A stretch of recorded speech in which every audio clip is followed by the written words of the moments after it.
حضرت حکیم اختر صاحب رحمہ اللہ تعالی کی ایک مثال یہ ذہن میں آتی، بڑی پیاری مثال دیتے تھے. فرماتے تھے جو یہ کہتے ہیں نا ہم نے اس سے بدنظری نہیں چھوٹتی، لڑکی دیکھ کے بس دل مچل جاتا ہے اور برداشت نہیں ہوتا. تو فرمایا کہ اچھا ایک ایسے جو ہے محلے کا، بڑی بڑی مونچھیں ہیں، اس کی بیٹی جا رہی ہے سامنے سے، بڑی خوبصورت ادھورا لباس اور سامنے سے گزر رہی ہے، اور ایس ایچ او صاحب کرسی پہ ٹانگ رکھ کے مونچھوں کو تاؤ دے رہے ہیں کہ دیکھو میری بیٹی کو دیکھتا کون ہے ذرا. پھر وہاں کو یہ بہانہ کرے گا کہ برداشت نہیں ہو رہا تھا ایس ایچ او صاحب، اس لیے دیکھ لیا میں نے. ایس ایچ او صاحب آپ ہمیں پتا تھا آپ کی بچی ہے، لیکن ہم سے جب کوئی لڑکی نظر آ جائے نا تو بس ہم سے برداشت نہیں ہو. میں کیا کروں گا، خوراکیں ایسی کھا رہا ہوں، میں کیا کروں گا. وہاں ہر آدمی ایک بندہ کھڑا کر دے گا، بھائی میری نظر اٹھنے نہیں دینا، مجھے جان سے مار دینا.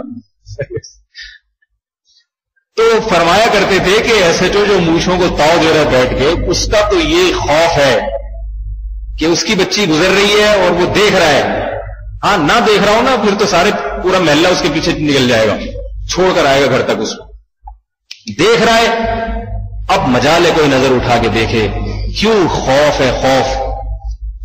تو بات یہ ہے کہ آرڈر دینے والا وہاں ایس ایچ او ہے، اور یہاں نظر کی حفاظت کا آرڈر کون دے رہا ہے؟ خالق کائنات. اللہ کہہ رہے قل للمؤمنین یغضوا من ابصارہم، ایمان والوں کو کہہ دیجئے کہ اپنی نظروں کی حفاظت کریں، غلط جگہ نظر کو استعمال نہ کریں. تو یہاں پر حکم پر عمل نہیں ہوگا. وجہ یہ ہے کہ ایس ایچ او صاحب کا تو پتا ہے کہ وہ ایک چماٹ لگائیں گے رکھ کے، ایک موبائل آئے گی اٹھا کے لے جائے گی اور سارے بل سیدھے کر دے گی.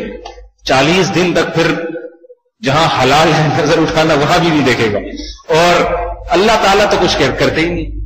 اللہ نے کہا نہیں دیکھو، دن میں 100 دفعہ دیکھ لیتے ہیں، کچھ بھی نہیں ہوتا. خوف ختم ہو گیا ہے، نہ محبت ہے نہ خوف ہے. تو یہ دو چیزیں اگر پیدا کر لی جائیں نا، اللہ کی محبت اور اللہ کا خوف، تو یہ دو چیزوں سے یہ سارے گناہ، جتنے بھی گناہوں کے انڈے بچے ہیں نا، یہ سارے ختم ہو جاتے ہیں، اسپرے ہو جاتا ہے گناہوں کے اوپر. بلکہ خوف کی وجہ سے تو گناہ جو چھوڑتا ہے نا تو اس میں مزہ نہیں آتا، مجبوری ہے. لیکن جو محبت میں چھوڑتا ہے نا گناہ، اس میں تو گناہ چھوڑنے میں مزہ آتا ہے. ہمارے حضرت مفتی رشید احمد صاحب رحمہ اللہ تعالیٰ فرمایا کرتے تھے کہ میری توجہ اس پہ زیادہ ہوتی ہے کہ ان کے دلوں میں اللہ کے خوف کے بجائے محبت پیدا کی جائے.